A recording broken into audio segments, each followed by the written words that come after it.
Hello students, welcome to your E classes. तो बच्चों, हमने हमारे कक्षा चौथी के चौथे गद्य रज्जी का शौक, इस गद्य को अब हम शुरुआत कर रहे हैं। तो बच्चों, हमारे गद्य का नाम है रज्जी का शौक। तो रज्जी नाम का एक लड़का रहता है, तो उसके बारे में यानी उसकी प्रतिभा को पहचान कर उसको उसके जो अध्यापक रहते हैं वह उसे किस तरह उन्नति के रास्ते पर लेके जाते हैं, इसके बारे में इस पाठ में दिया गया है। तो अभी यहाँ पे जो पठन से पूर्व दिया गया है वो देखते हैं। हर बच्चा अपने आप में विशेष होता है। हर बच्चे में गुण दोष होते हैं। बड़े बड़े महापुरुषों की जीवनी पढ़ने से पता चलता है कि ये सभी बचपन में न जाने कितनी शैतानियाँ करते थे। आवश्यकता है बच्चे की प्रतिभा पहचान कर उसे सही रास्ता सुझाने की, तभी वह भविष्य में उन्नति कर सकता है। तो बच्चों, इस पाठ में बच्चों की प्रतिभा को पहचानने और उन्हें सही मार्ग दिखा देकर सफलता के द्वार खोल देने के बारे में बड़ी रोचक जानकारी दी गई है। तो अभी इस पाठ का हम पठन कर रहे हैं। एक लड़का था रज्जी। वह बड़ा नटखट और शरारती था। वैसे तो नाम उसका राजेंद्र था, लेकिन प्यार से लोग उसे रज्जी कहकर बुलाते थे। रज्जी को निशाना लगाना बहुत पसंद था। वह गुल्ली डंडा और कंचे भी खेलता था। जिस दिन उसके हाथ गुलेल लग जाती, समझो आमों की खैर नहीं। वह चुन चुन कर पके आमों पर निशाना लगाता और उसके साथी उन्हें बस्ते में भरते जाते। एक दिन की बात है, बाग का माली उसे पकड़ने दौड़ा।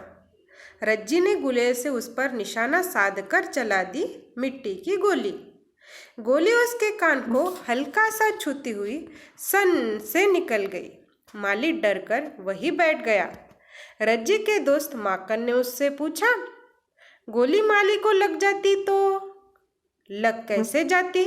मैंने गुलेल चलाई ही इस ढंग से थी कि गोली उसके बाएं कान के पास से निकल जाए। रज्जी ने उत्तर दिया, अरे डरो मत, अपना रज्जी पक्का निशानेबाज है। चलो आम खाओ। स्वर्णदीप ने बस्ते से आम निकालते हुए कहा। एक दिन खेलते हुए बच्चों की गेंद गहरे तालाब में गिर गई। अब क्या होगा? रज्जी ने पत्थर के टुकड़ों से ऐसे निशाने लगाए कि गेंद तुरंत तालाब के किनारे लग गई। सुगंधा उसकी कक्षा में पढ़ती थी। वह अपना काम अच्छी तरह करती थी। रज्जी ने उससे कॉपी मांगी, पर उसने नहीं दी। रज्जी ने मध्यावकाश के समय रबड़ का एक बिच्छू इस तरह से उछाला कि वह सीधा सुगंधा के सिर पर गिरा। वह चीख पड़ी। उधर रज्जी कक्षा से बाहर निकल गया। रज्जी के इन कारनामों से उसके माता पिता काफी परेशान थे। रोज रज्जी की तरह तरह की शिकायतें आया करती, कभी माली से, कभी पड़ोसी से, कभी स्कूल से। पढ़ाई में भी उसका ध्यान न लगता। उसके माता पिता को समझ में नहीं आ रहा था कि क्या करे। उन्होंने रज्जी के स्कूल जाकर समाधान ढूंढने का निश्चय किया। अगले दिन वे स्कूल के प्रधानाचार्य जी के पास पहुंचे।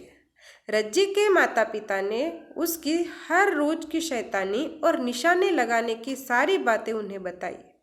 प्रधानाचार्य जी ने रज्जी की कक्षा अध्यापिका से कुछ बातचीत की। वे कुछ सोचते हुए बोले, मुझे पूरा विश्वास है कि आज के बाद रज्जी के व्यवहार में बदलाव आएगा। आप उसकी शैतानियों से परेशान नहीं होंगे। मैं समझ गया हूँ कि मुझे क्या करना है। आप निश्चिंत होकर घर जाए।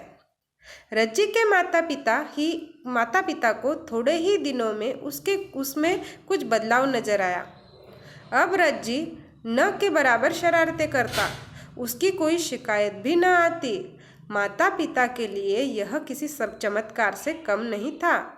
इसका पता लगाने के लिए वे दोबारा विद्यालय गए।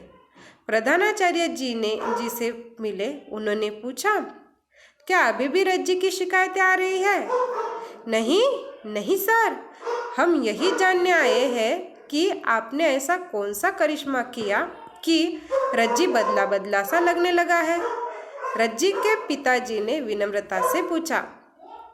प्रधानाचार्य जी ने कहा, रज्जी में अच्छी प्रतिभा है सही निशाना लगाने की। हमने उसकी अध्यापिका की सहायता से उस प्रतिभा को पहचाना और रज्जी को विद्यालय की निशानेबाजी टीम का उप कप्तान बना दिया। अब वह मन लगाकर निशाना लगाने का अभ्यास कर रहा है और अपनी टीम के सदस्यों का भी खूब ध्यान रखने लगा है। हमें पूरा विश्वास है कि इस बार अंतर विद्यालय प्रतियोगिता की ट्रॉफी हमें ही मिलेगी। अब तो रज्जी को सब प्यार करने लगे। जो माली आम तोड़ने से मना करता वह स्वयं ही आम लाकर घर दे जाता। पड़ोसी खुश थे क्योंकि अब वह किसी को सताता न था। उसके मित्र अब रज्जी पर गर्व करने लगे। तो देखा आपने कि कैसे प्रधानाचार्य जी के एक निर्णय ने रज्जी का जीवन संवार दिया। तो बच्चों, इस पाठ का उद्देश्य यह बताना है कि बच्चों की प्रतिभाओं को पहचानकर यदि सही रास्ता दे दिया जाए तो वे सफलता की ऊंचाइयों तक पहुंच जाते हैं। सही रास्ते के अभाव में उनकी प्रतिभा दूसरों की परेशानी का कारण बन जाती है। तो